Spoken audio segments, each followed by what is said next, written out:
Assalamualaikum warahmatullahi wabarakatuh. Saudaraku seiman dan setanah air, berjumpa kembali dengan kami di channel Guru Bangor, yang pada kesempatan kali ini kita akan mengupas kembali sedikit sejarah, kisah ataupun perjalanan dari salah seorang ulama yang tentunya yang beraliran Ahlussunnah wal Jamaah. Akan tetapi sebelum kita lanjut kepada kisah-kisah yang akan kita ceritakan, jangan lupa selalu dukung perkembangan channel kami dengan menekan like dan subscribe-nya demi kemajuan dan perkembangan channel Guru Bangor. Assalamualaikum warahmatullahi wabarakatuh.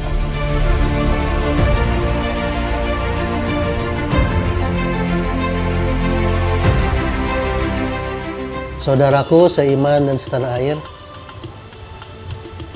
insya Allah pada episode kali ini kita akan berkisah sedikit tentang perjalanan salah seorang ulama Ahlussunnah wal Jamaah yang termasyhur pada abad ke-20, yang mana menjadi rujukan seluruh ulama-ulama maupun pelajar-pelajar di seluruh penjuru dunia, tidak terkecuali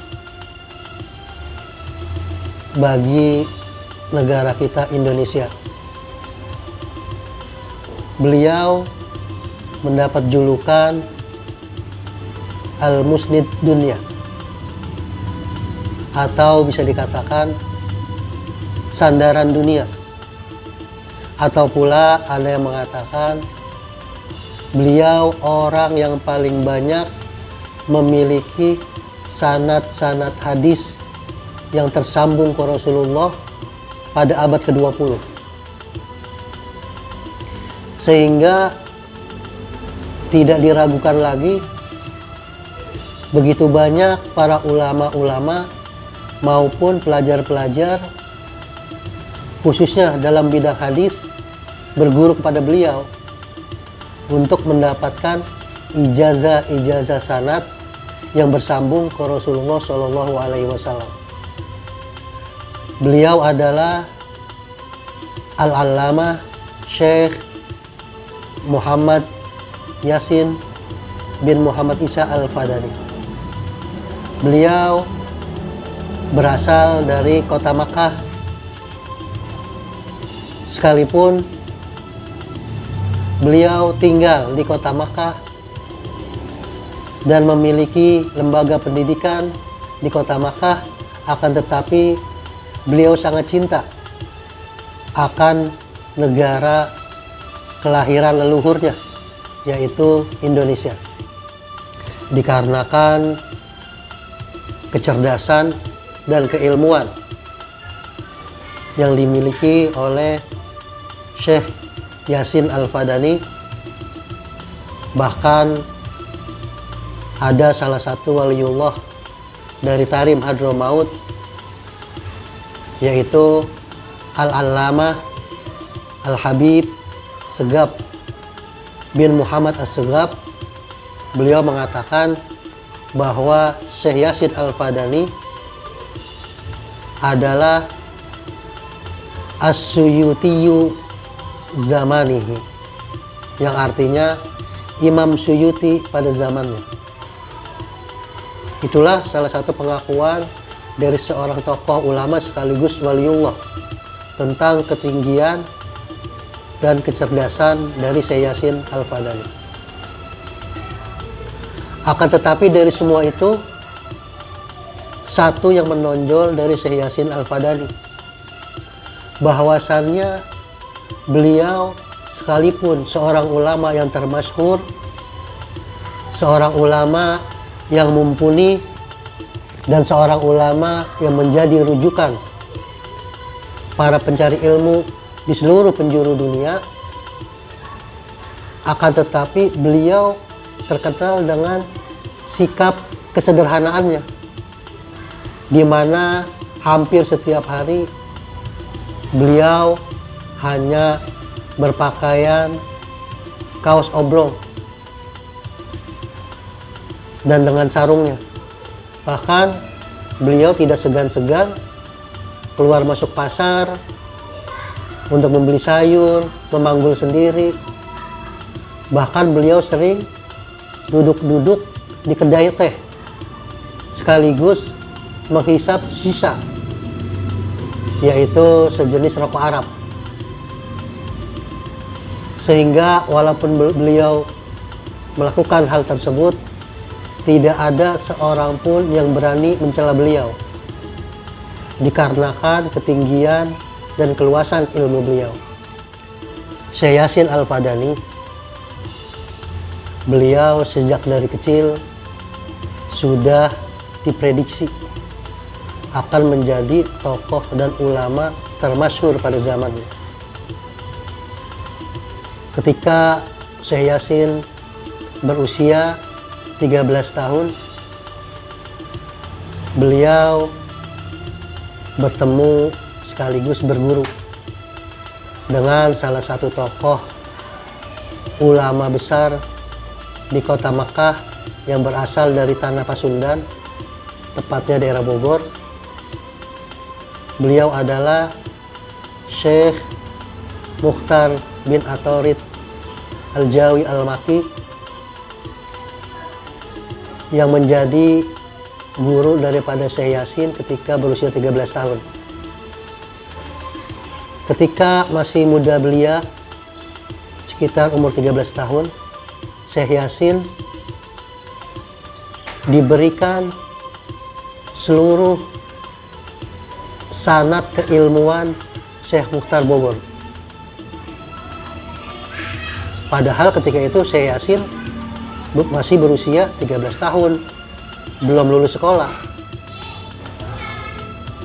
Dan setelah kejadian tersebut, tidak berapa lama, kurang lebih setelah Syekh Mukhtar Bogor memberikan sanad ilmunya, seluruh sanad ilmunya kepada Syekh Yasin, 3 bulan kemudian Syekh Mukhtar Bogor meninggal dunia.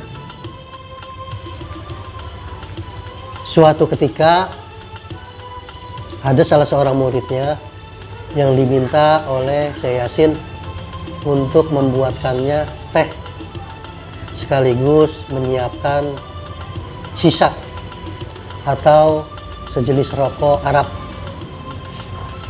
Setelah muridnya itu menyiapkan, kemudian Syekh Yasin menghisap sisanya sekaligus minum teh. Dan sang murid pun beranjak keluar menuju ke Masjidil Haram. Akan tetapi muridnya tersebut terkejut ketika muridnya kembali dari Masjidil Haram. Murid tersebut kaget melihat Syekh Yasin sedang keluar dari Masjidil Haram sambil membawa kitab, padahal baru saja dia menyiapkan teh dan sisa untuk keperluan Syekh Yasin Padang. Itulah salah satu karomah yang ada pada diri Syekh Yasin Al-Fadani.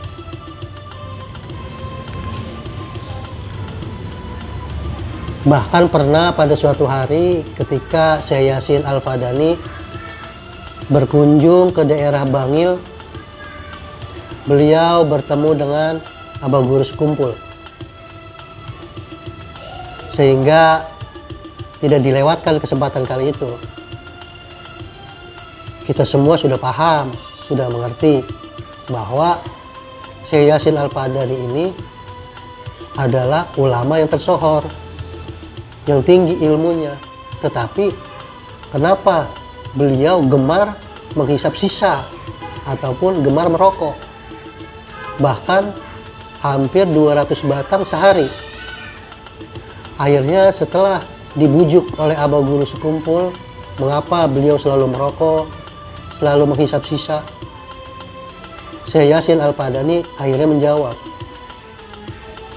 jika aku merokok, maka orang-orang yang datang kepadaku akan terlihat semua sama, biasa saja. Akan tetapi jika aku tidak merokok, orang-orang yang datang kepadaku akan terlihat seperti hewan. Itulah penjelasan dari kenapa Syekh Yasin Al-Padani itu gemar merokok dan menghisap sisa, agar hubungan sosial beliau kepada para jamaahnya, kepada para umat bisa tersambung tanpa disertai dengan buruk sangka di dalam hati. Apa yang telah dicapai oleh Syekh Yasin Al-Padani ini bukan karomah yang kita kejar-kejar dalam kehidupan kita sehari-hari, akan tetapi bagaimana keistiqomahan beliau dalam menuntut ilmu, mencari sanad-sanad ilmu yang tersambung kepada seluruh ulama di penjuru dunia, sehingga Allah memberikan karomahnya kepada beliau. Beliau bisa mukasyafah, dan juga beliau bisa menjadi banyak di lain tempat. Itu disebabkan karena istiqomahan beliau di dalam menuntut ilmu. Sebagaimana ada ungkapan, al-istiqomatu khairun min alfi karomah. Itulah yang harus kita ambil pelajarannya dari para ulama-ulama yang gigih berjuang menuntut ilmu agar mendapat keridhaan Allah di dunia dan di akhirat. Kita membaca kisah-kisah, mendengar kisah-kisah perjuangan para ulama, para aulia-aulia Allah, bukan untuk mengejar karomah, akan tetapi mengambil contoh perjalanan beliau-beliau di mana bersemangat dalam menuntut ilmu dan beriadoh mendekatkan diri kepada Allah Subhanahu wa Ta'ala. Yaitulah sekilas dari perjalanan salah satu tokoh termasyhur pada abad ke-20 yang menjadi rujukan para ulama di seluruh penjuru dunia, Syekh Muhammad Yasin bin Muhammad Isa Al-Padani. Sekian episode kali ini, kurang dan lebihnya kami mohon maaf. Assalamualaikum warahmatullahi wabarakatuh.